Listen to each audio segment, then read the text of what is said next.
course too, but I'm gonna talk to you about something. You know, it wouldn't be no show here unless you paid tickets. Without, you know what I'm saying? And like the basketball games you go to in New York, Philadelphia Phillies, the Eagles, there would be nobody, if nobody was in the stadium, we wouldn't be as great as we are. And I think you should clap because there wouldn't be no show tonight if you didn't buy the tickets. You make us. You make us. So without you, there's no show, right? I'll be talking to the wall. You guys are very important in all the boxers' growth and everything. So you should feel proud that that you're a part of that. You help us buy cars, buy houses for our kids, send the kids to college, and we don't thank you. We don't thank you. So I'm thanking you. You know, we may talk about being heavyweight champ of the world, which is great, being middleweight champ of the world, but how do we get there? You helped us there by paying for the tickets and making this a successful, because I'll be talking to the chairs if you wasn't here. Well, I've been doing most of my, after my career, trying to help boxers. Going to England and in Philadelphia.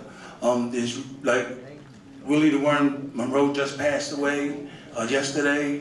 You had Melody Taylor just got incarcerated for being evicted out of his house. Yeah, you had Rocky Lockovich pass away with no money. Bert Cooper passed away. Then they had to raise the money. Somebody from round 10 or 8 helped raise the money to pay for his funeral. I want to talk about how I knocked Frank Bruno out, or I beat Larry Holmes, or I did good at this fight and that fight, but I just can't do it because I'm thinking about those boxers that need help. You know, I'm just thinking about it all the time. I want to thank Ray McCline and all these guys for inviting me, because this gives me a platform for speaking about it. Everybody talking about rules and this about a boxer and that about a boxer. What about the boxer that can't pay for his rent? What about the boxer that need a medical? We need democracy in the boxing world. We do. And the way to do it is that we bring all these groups together. We had Paul Johnson from Minnesota flew in just to try to talk to people and get the phone numbers down. We got round 10 down here. What is it, round 9, round 8? We got all these guys. We have to get together and to have a big summit. You know, and everybody came in here and talked about their accomplishment, which is good. And that gives me kind of like a platform so I can talk about helping boxers, because everybody was talking about, well, that was good, that I did this, I did that. And this makes it really good for me to let you know that to save boxing, we're going to need this. We're going to need some type of unit, some kind of structure.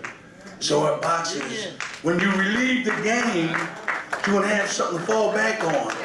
My mom, I'm not going to take that long, but my mom, how about this?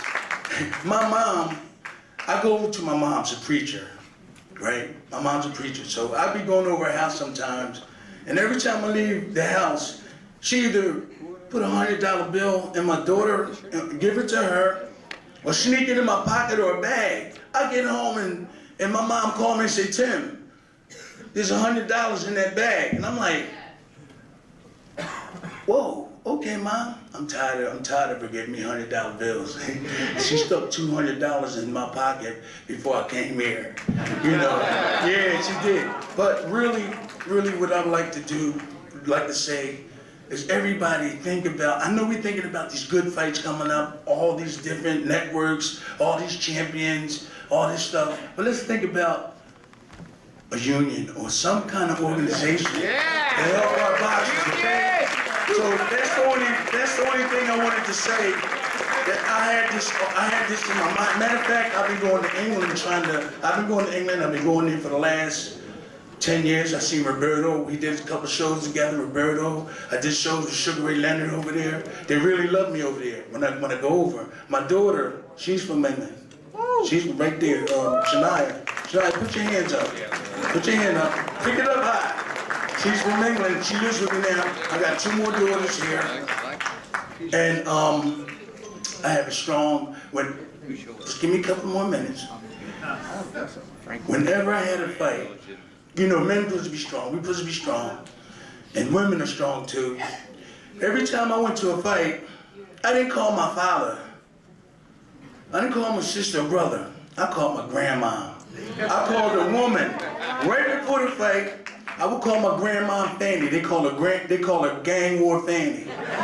She's from South Carolina. My people from down south. I got a lot of. My great-grandfather had 21 kids spread out all over the United States. Kevin Hart is a Witherspoon. His father is Gregory Witherspoon. He contacted me and said, hey, cuz. I said, whoa, Kevin. Okay, Teddy Pendergrass, mother is a Witherspoon. Cameo, Larry Blackman, word up. His father is a Witherspoon. We got family everywhere. So, I know that everybody was celebrating their victories and stuff like that, but try to set aside some time to think about the fallen. The guys that like Willie the Worm passed away yesterday, and I used to be in training camp with him, learning with Boogaloo Watts, Cyclone Hart. When I was coming up in Philly, I can't believe I came from a great city, boxing city, Philadelphia. I can't believe it. I'm sitting here talking to you.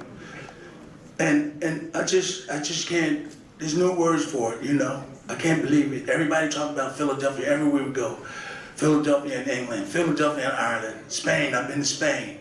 Trying to liberate boxers, trying to get them to come together so we can make boxing #1 again. So when you go home, got 10 seconds, when you go home or to your house, just think about that. Just think about all the boxers that can't make it, don't have money in their pocket. You know, you got all these championships, you got everything, you got all these organizations. Let's help these boxers get back on their feet, okay? Thank you. Thank you very much.